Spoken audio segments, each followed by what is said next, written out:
Bonjour les amis, j'espère que vous allez bien. Je suis Pascal Tréfinguy, la Makinzong, et aujourd'hui je fais un appel solennel aux forces françaises de l'intérieur et de l'extérieur en exil.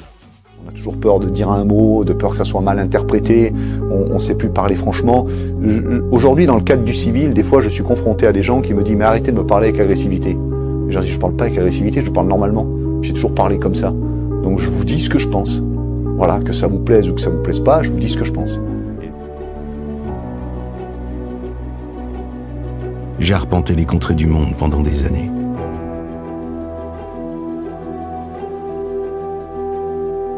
L'histoire des hommes a besoin de protagonistes, volontaires.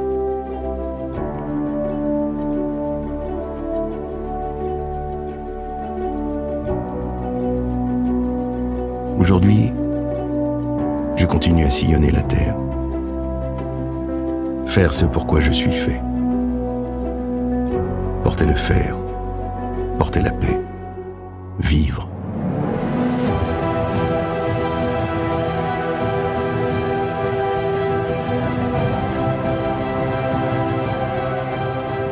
Je n'ai pas oublié d'où je venais. Je me prépare, jour après jour, sans relâche. Un outil tranchant, ça s'aiguise. Je veux être prêt à aller là où les autres ne vont pas. Car il faut bien qu'il y en ait.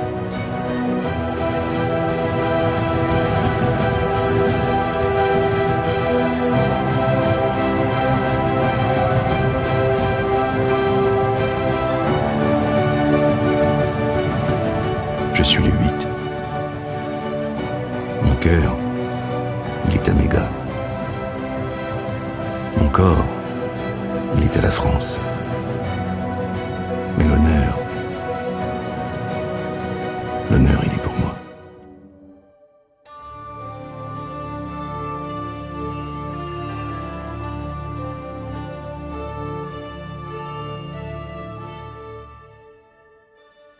L'eau que vous voyez sur ces images a coulé pour la première fois le 13 juillet, un jour très sec de l'été 1952. Il n'avait pas plu depuis longtemps, et pourtant, cette source a jailli suite à une apparition de la Vierge. De nombreuses personnes ont été guéries grâce à cette eau miraculeuse. Ce lieu mériterait d'être plus connu, car il y règne une atmosphère de paix et de sérénité. Marie est apparue afin d'y apporter des paroles d'amour, d'espérance. Elle a également révélé certaines prophéties qui font écho à ce que nous vivons actuellement. Il en est une très importante qui parle de l'arrivée d'un grand monarque, un grand roi, et sous son règne, toute justice sera rendue. Je vais donc vous raconter aujourd'hui l'histoire de ces apparitions qui eurent lieu entre 1938 et 1964.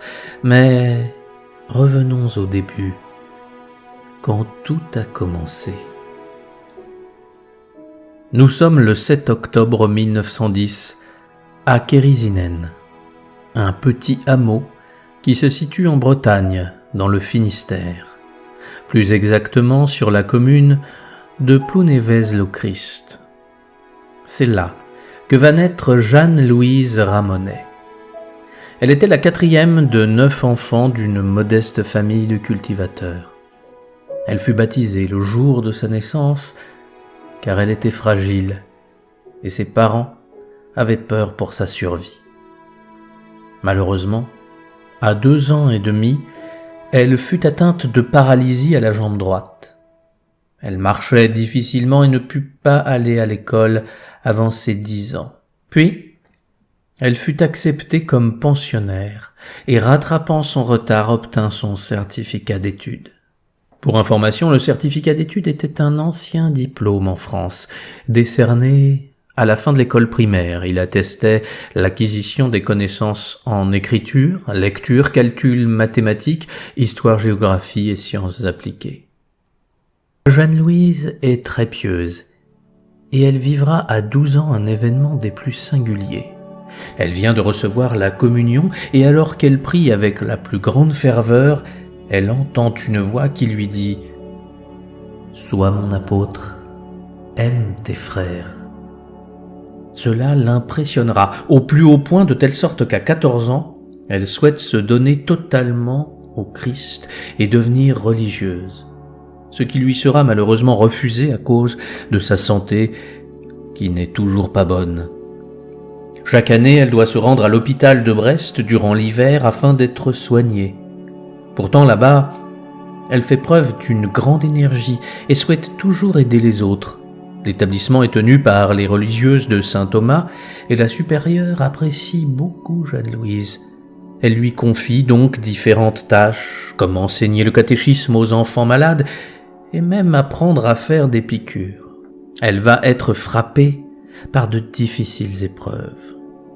Alors qu'elle n'a encore que 17 ans et qu'elle séjourne à l'hôpital comme chaque hiver, elle apprend que sa mère ainsi que son frère et une sœur sont atteints de la fièvre typhoïde et risquent de mourir. Et à cause de la contagion, il lui est impossible de retourner à la ferme. Elle aura la triste nouvelle d'apprendre leur mort sans n'avoir pu les revoir, ni leur dire adieu. Et cela ne s'arrêtera pas là, puisque 3 ans plus tard, son père aussi décédera.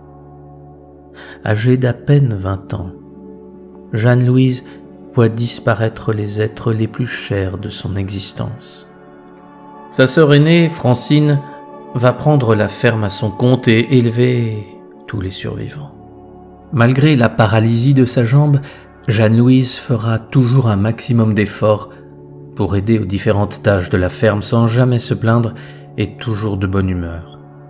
Il faut bien comprendre que même si un siècle nous sépare, les conditions de vie n'avaient rien à voir avec celles actuelles.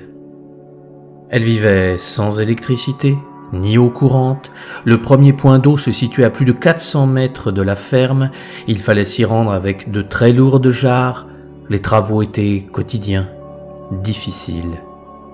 Mais sa santé se détériorant de plus en plus, elle se rend compte qu'elle n'arrive plus à faire son travail comme il se doit.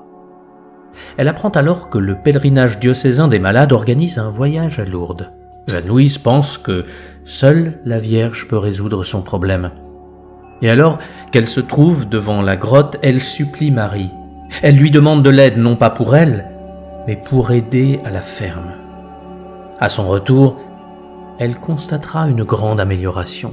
Elle n'est pas totalement guérie, mais son état est bien meilleur et elle pourra à nouveau travailler. Sa dévotion à la Vierge Marie devient totale. Elle la prie quotidiennement, la remercie sans cesse pour la grâce qu'elle a vécue. L'histoire aurait pu s'arrêter là. Mais la vie de Jeanne-Louise va basculer le 15 septembre 1938. Elle est alors dans un champ où elle garde des vaches, elle tricote dans la plus grande simplicité.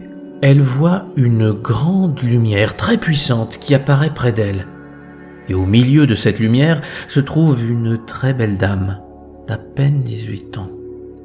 Elle est vêtue d'une robe bleue, bordée de blanc et serrée par une double cordelière. Elle porte un voile, un manteau blanc et un chapelet au grain blanc à la chaîne dorée pendait à son poignet droit. Jeanne-Louise prend peur devant cette soudaine apparition. La dame va alors lui adresser ces mots. « N'aie aucune crainte, je ne te veux aucun mal. Tu me verras différentes fois dans les années à venir, et là, je te dirai qui je suis et ce que je demande.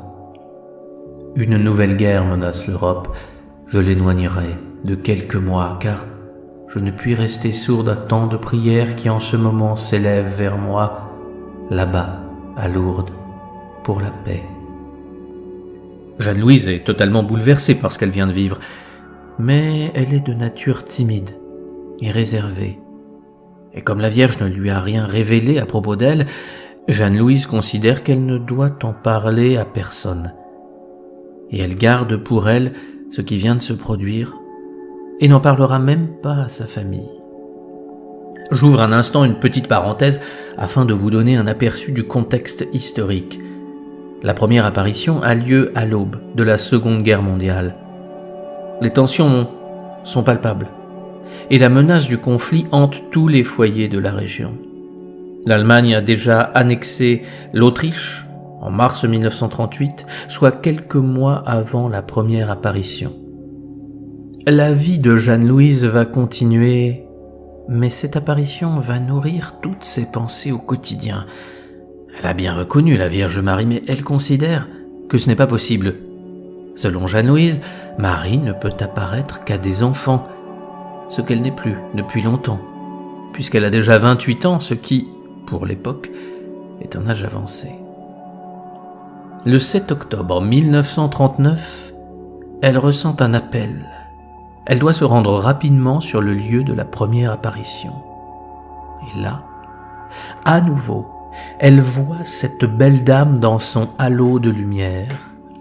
La Vierge lui dit alors « Le monde ne cesse d'offenser Dieu par de très lourds péchés, surtout des péchés d'impureté, d'où cette guerre en châtiment de tant de fautes. Mais le ciel n'est pas insensible à tant de misère et vient vous donner un moyen de salut, la paix. Vous l'aurez sous peu si vous savez l'acquérir, mais il faut pour cela que le peuple mène une vie de prière, de sacrifice, de pénitence et surtout très souvent, l'on groupe les enfants pour prier, pour réciter le chapelet suivi du Parce Domine pour les pécheurs.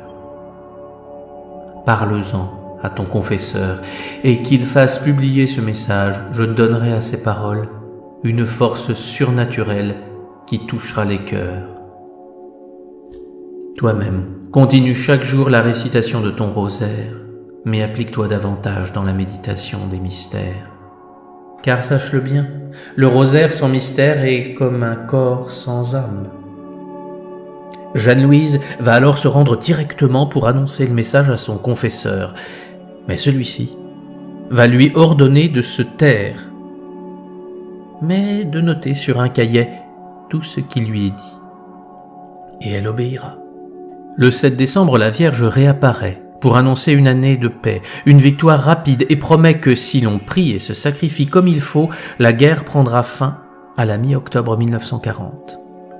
Marie lui demande de tout dire à son confesseur et que celui-ci diffuse le message. Mais encore une fois, il continuera à dire à Jeanne-Louise de garder le silence sur cette apparition. Le 2 avril 1940, la Vierge va déclarer avec tristesse que comme les prières n'ont pas eu lieu, elle ne pourrait pas intercéder. Elle dira alors « La guerre sera dure et longue. Les Allemands vont envahir le pays. » Et en effet, l'armée française fut vaincue entre le 15 mai et le 15 juin 1940. Les Allemands envahirent rapidement le pays. Le 24 juin, la France était occupée par l'ennemi et elle déposera les armes.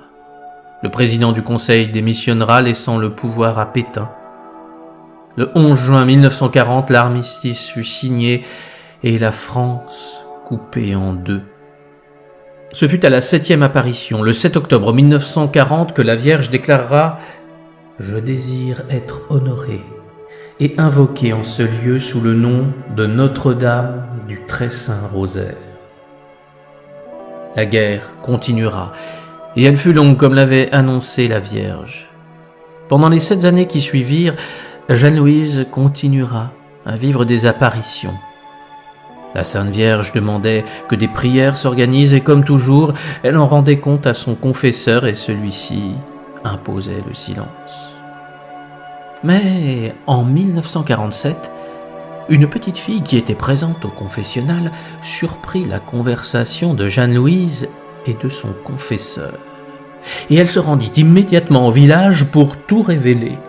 La nouvelle, comme vous pouvez l'imaginer, fit grand bruit et de nombreuses personnes se rendirent chez Jeanne-Louise. En 1949 eut lieu la première guérison.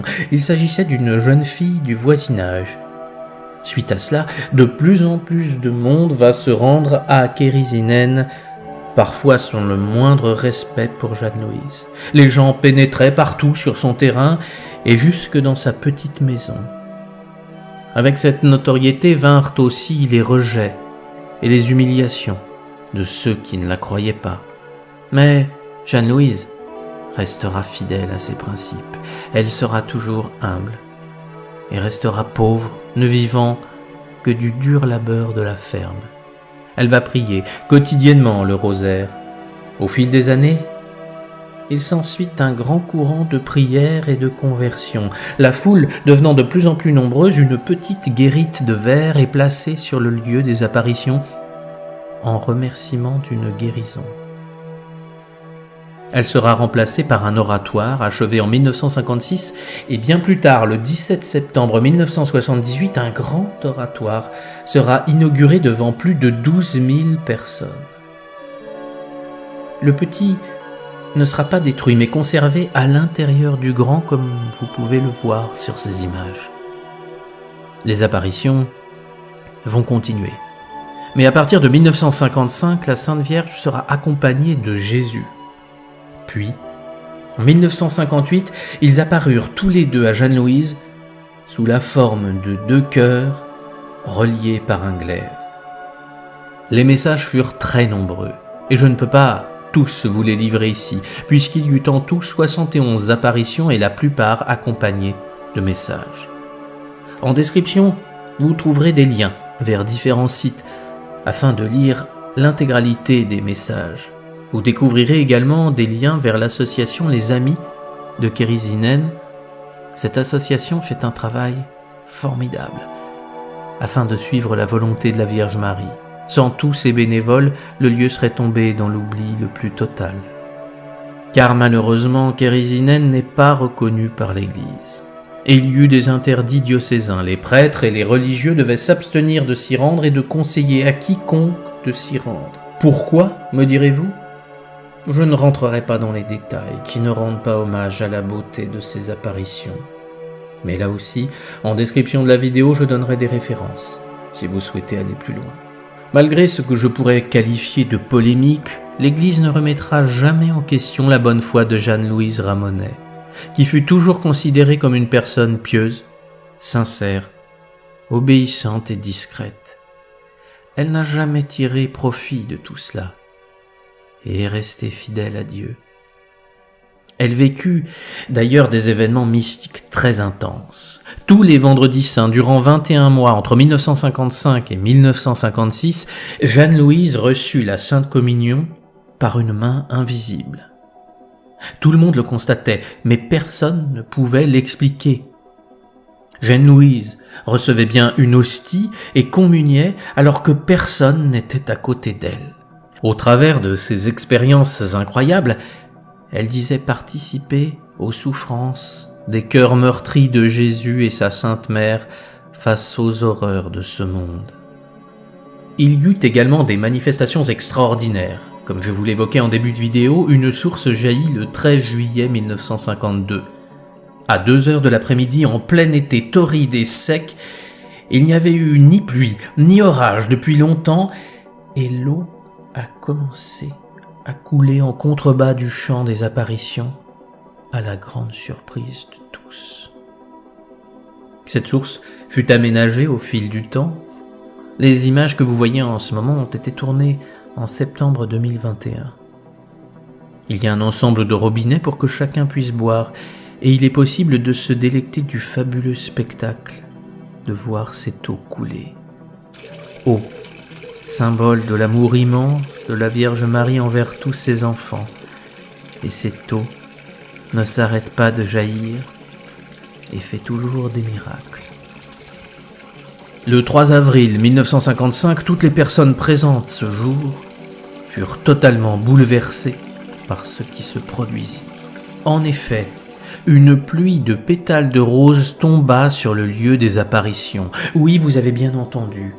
Et si vous connaissez les apparitions de la Vierge, vous savez certainement le lien puissant qui unit Marie à la rose, symbole d'un amour noble et puissant Autre fait incroyable qui eut lieu à Kérisinen. Comme à Fatima, le phénomène dit de la danse du soleil. Ainsi, le 8 décembre 1953, date d'ouverture d'une année mariale par le pape Pie XII, tandis que le rosaire s'achevait à environ 17 heures, les pèlerins présents, une centaine, virent la petite guérite s'embraser. C'est alors que quelqu'un s'écria « Regardez le soleil, il descend vers nous !» Tous pouvaient le fixer sans gêne, tandis qu'il changeait de couleur et semblait se précipiter vers la terre. Les personnes et les objets changeaient de couleur en même temps que le soleil. Tandis que les enfants semblaient très heureux, les adultes ne pouvaient se mettre qu'à prier et demander pardon à Dieu pour leurs offenses. Ce phénomène se reproduira 3 fois durant l'année 1954. La vie de Jeanne-Louise Ramonet est un exemple à suivre. En effet, elle fut fidèle à Dieu toute sa vie. Elle fit le maximum pour assister les autres, toujours humble et généreuse. Elle aidera assidûment, malgré les difficultés, le sans-gêne de certains, les moqueries des autres et le manque de soutien et de reconnaissance de l'Église. Certaines de ces expériences mystiques furent de vraies souffrances qui la pénétrèrent jusque dans sa chair. À partir de 1984, sa santé commence à s'altérer et elle ne put plus recevoir les pèlerins comme elle l'avait fait pendant 33 ans. Le 19 février 1995, Jeanne-Louise Ramonet mourut en paix à l'âge de 85 ans. L'histoire des apparitions de Kérisinen est très vaste et je ne peux ici que vous donner un maigre aperçu tant il y aurait à raconter. Je voulais toutefois revenir sur un point qui n'est que trop peu abordé. Il s'agit d'une prophétie qui annonce l'arrivée d'un grand roi. Ces faits seront relatés au cours de 2 apparitions. La première date du 29 avril 1948. La Vierge Marie dit alors « Je descends pour relever la France. Dans quelque temps, je lui donnerai un grand chef, un roi. Elle connaîtra alors un tel redressement que son influence spirituelle sera prépondérante. Mais je descends surtout pour vos âmes, pour les pécheurs.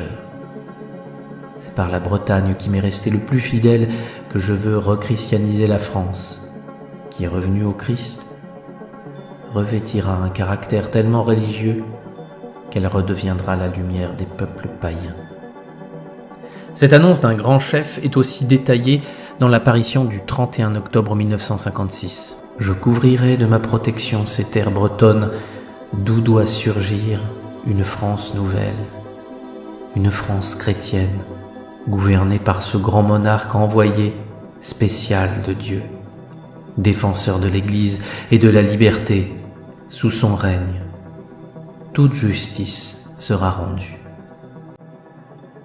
Ce message est un concentré d'espoir, car alors que nous sommes de plus en plus gouvernés par des déclarations mensongères, alors que les valeurs sont renversées, alors que l'on demande au peuple de se soumettre à la peur plutôt que de se tourner vers Dieu, la Vierge vient nous annoncer que nous ne serons pas éternellement guidés par des individus corrompus plus avides de profit que de piété, que bientôt viendra un grand être qui rassemblera et rendra justice plutôt que de diviser et mépriser. Mais sachant cela, que ferez-vous ? Resterez-vous devant votre télévision à attendre que le grand monarque fasse le travail ? Si un grand chef vient, il aura besoin de belles âmes pour pouvoir l'assister dans l'accomplissement de la volonté de Dieu. Sinon, il ne pourra rien faire.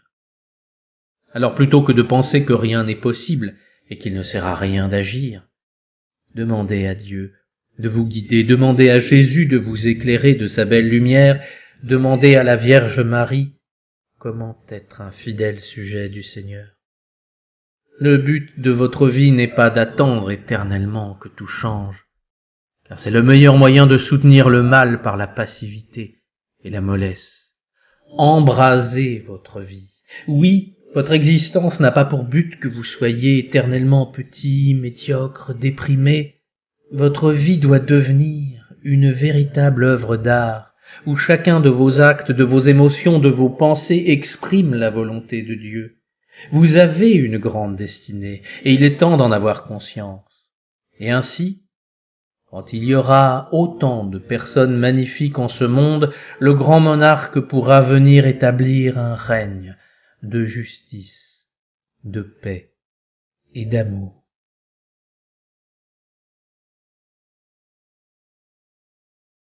Je ne peux que vous inviter à vous rendre à Kérisinen, si vous en avez la possibilité.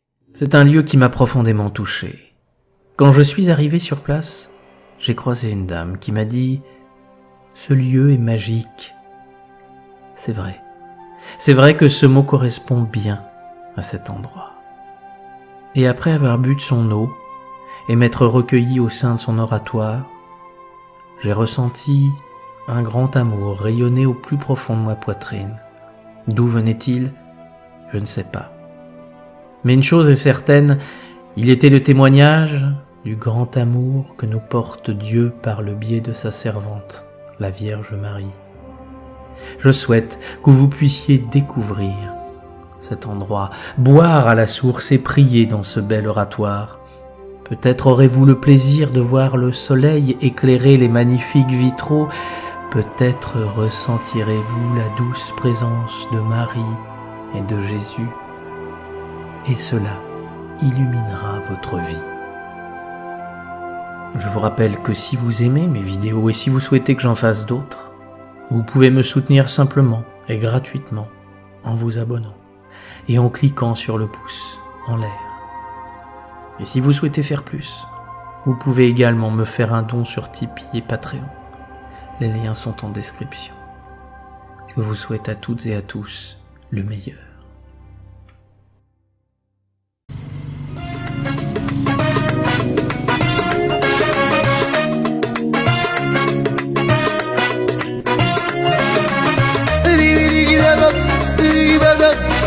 يا معذبهم يانا يسمع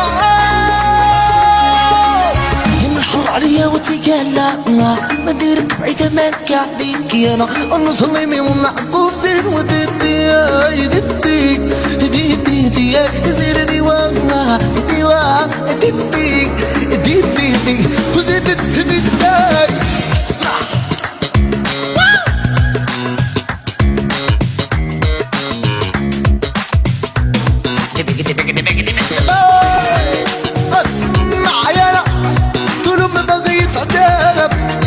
شوف اللي صار نديرك بعيدة مالك عليك انا نديرك بعيدة من صاحبيك وهز الشبك الحل الزر وديدي ديدي زيد ديواها ديوا ديدي زيد داي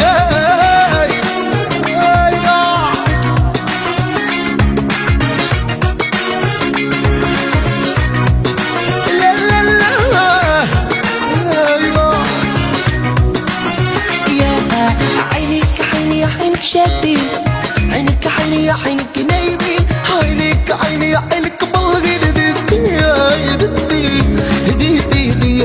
زيد دي واي دي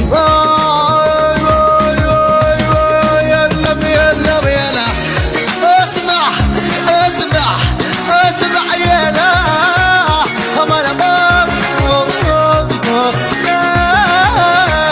قولي لا واني دلوبا لك ماني مشتاق ولا كسبنك ثاني دادا هاي طلبة موجتك ناهي دادا هاي طلبة صدمري انا يا لبين عطيلك فاز زيانة حضر لي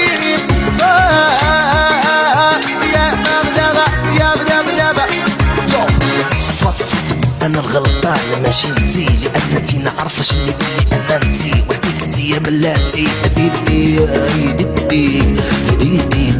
زيد ديوا ديدي يا وزيد داي ما انا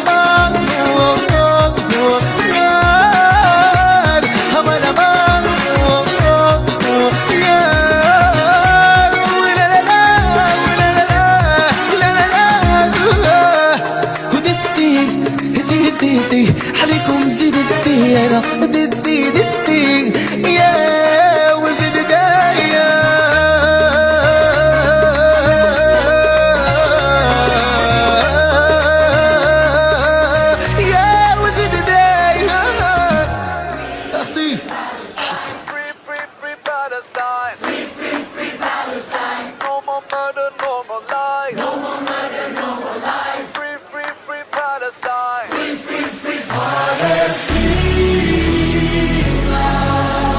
Palestina. Oh, oh, oh. Palestine in my heart. Palestina. Palestina. Oh, oh, oh.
De Paris à Marseille, je te découvre. Mon cœur bat pour toi, ma douce France. Dans chaque ville, dans chaque rue, je ressens ton âme, ta vertu. De Paris à Marseille, je te découvre. Mon cœur bat pour toi, ma douce France. Et chaque jour, je te chéris. Dans tes couleurs, je trouve ma vie. Ton histoire, ta beauté, je l'écris. Mon amour, ma France adorée. Dans tes bras je veux rester. Mon amour, tu es ma fierté. Ma France, je t'aimerai pour l'éternité. Pour l'éternité. Pour l'éternité. Pour l'éternité. Des champs de lavande au coup de bretonne, je suis envoûté, ton charme zone. Chaque coin, chaque recoin raconte une histoire, un doux refrain. Chaque jour je te chéris, dans tes couleurs je trouve ma vie. Ton histoire, ta beauté, je l'écris. Mon amour, ma France adorée, dans tes bras je veux rester. Mon amour, tu es ma fierté. Ma France, je t'aimerai pour l'éternité. Pour l'éternité. Pour l'éternité. Pour l'éternité. Pour l'éternité. Pour l'éternité. Pour l'éternité.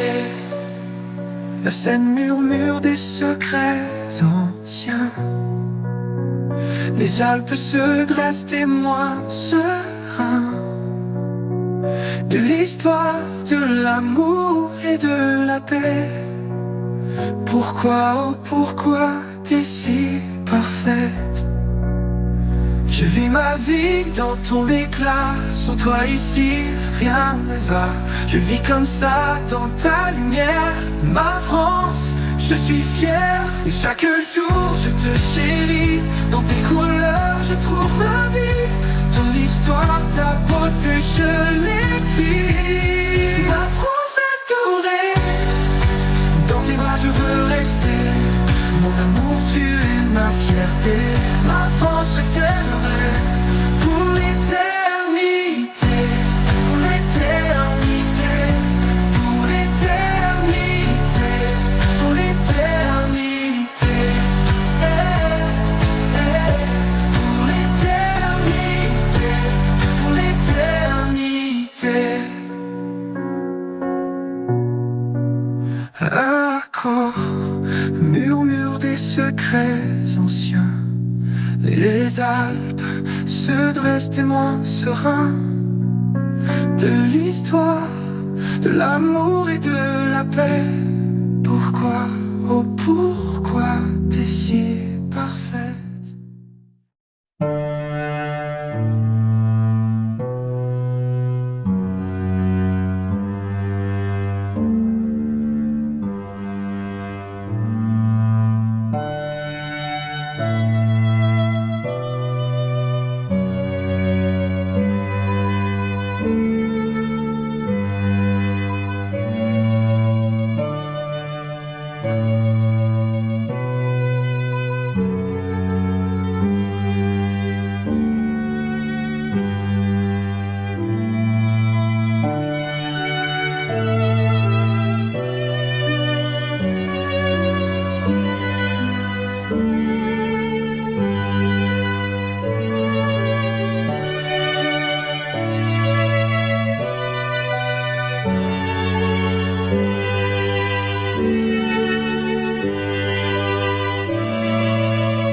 しゃりししきふいくくふいしきしき即税くく即税しき重創業しき薬無尿税しゃりし税小北総不小不別不不上不増不減税国中無式無重創業式無限に微絶心に無式証拠未速報無限界内し無意識界無無行薬無無明人内し無老死薬無老死臨無空終滅道無知薬無得意無所得公募大サッタエハンヤハラミタコシムケゲムケゲコムク不音に一切天道不足行で半三で小仏へハンヤハラミタ高徳は六タラ三脈三宝大高知般若波羅蜜多税大寺修税大名修税無常修税無等道修の上一切空真実不公公説般若波羅蜜多修即説修圧ギャテギャテハラギャテハラソギャテボジソアカ般若心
経